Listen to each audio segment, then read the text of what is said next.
નમસ્કાર, આપ જોઈ રહ્યા છો સાવજ ન્યૂઝ। સ્થાનિક સ્વરાજની સંસ્થાઓની સામાન્ય અને પેટા ચૂંટણીઓ સંદર્ભે મહેસાણા જિલ્લા ચૂંટણી અધિકારી શ્રીના અધ્યક્ષસ્થાને પ્રેસ કોન્ફરન્સ યોજાઈ। મહેસાણા જિલ્લામાં સ્થાનિક સ્વરાજની સંસ્થાઓની ચૂંટણી અંતર્ગત 26મી એપ્રિલે મતદાન અને 28મીએ મતગણતરી હાથ ધરાશે। જિલ્લામાં આદર્શ આચારસંહિતાના અમલ શરૂ, મુક્ત અને ન્યાયિક વાતાવરણ ચૂંટણી યોજવા જિલ્લા ચૂંટણી તંત્ર સજ્જ। વિશેષ રિપોર્ટ રામભાઈ પટેલ, મહેસાણાથી।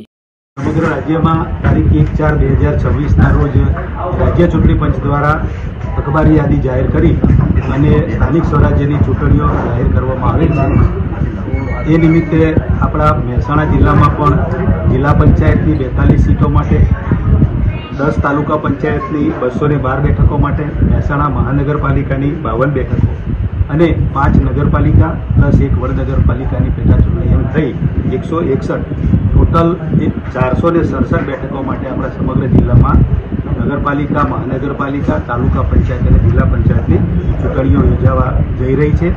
વહીવટીતંત્ર તરફથી પૂરતી તૈયારીઓ કરી લેવામાં આવી છે।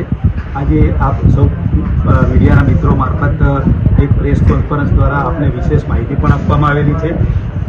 ચૂંટણીની જે તૈયારીઓની વાત કરીએ તો હાલના તબક્કે ચૂંટણી પંચ દ્વારા જે ચૂંટણીનો કાર્યક્રમ જાહેર કરેલો છે એ પ્રમાણે 6 તારીખથી આપણે ઉમેદવારી પત્રો સ્વીકારવાનું શરૂ થશે અને મતદાન 26/4/2026 રવિવારના રોજ થશે અને મતગણતરી 28/4/2026ના રોજ થશે અને 30/4/26ના રોજ ચૂંટણીની પ્રક્રિયા પૂર્ણ કરવામાં આવશે।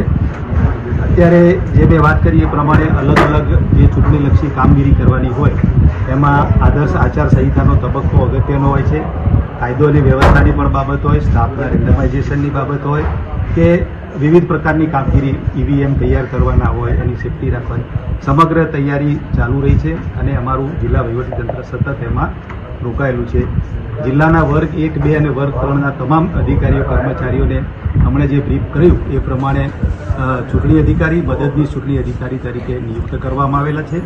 આ તમામ ચૂંટણીઓ EVM દ્વારા કરવામાં આવશે અને જ્યારે તાલુકા વાઇઝ, જિલ્લા વાઇઝ કે કોર્પોરેશનમાં કરવામાં આવશે ત્યારે રાજકીય પક્ષોના ઉમેદવારો અથવા તેમના પ્રતિનિધિની હાજરીમાં EVM તૈયાર કરવામાં આવશે અને બેલેટ પેપર પણ એમાં ક્લિક કરવામાં આવશે। આદર્શ આચારસંહિતાની વાત કરીએ તો અહીંયા જિલ્લા કક્ષાએથી પણ અમે એક અધિકારીને નિમેલા છે। દરેક ગ્રામ્ય વિસ્તાર માટે તાલુકા વિકાસ અધિકારી, નગરપાલિકા વિસ્તાર માટે ચીફ ઓફિસર અને મહાનગરપાલિકામાં ડેપ્યુટી કમિશનરને નિમણૂક કરેલી છે અને રોજ જે કંઈ આચારસંહિતાની બાબત હોય એની કાર્યવાહી કરીને ચૂંટણી પંચને રિપોર્ટ કરવામાં આવતું હોય છે। રાજકીય પક્ષો માટેની હોય કે વહીવટીતંત્ર બાબતની હોય કે ઉમેદવારીની હોય એ પણ આદર્શ આચારસંહિતાની અમલીકરણ થાય એ અમે સુનિશ્ચિત કરીશું। આજે રાજકીય પક્ષોના પ્રતિનિધિઓ સાથે પણ મિટિંગ કરી હતી અને એમને પણ બ્રીફ કરવામાં આવેલા હતા। ટૂંકમાં જિલ્લામાં અત્યારે તમામ પ્રકારની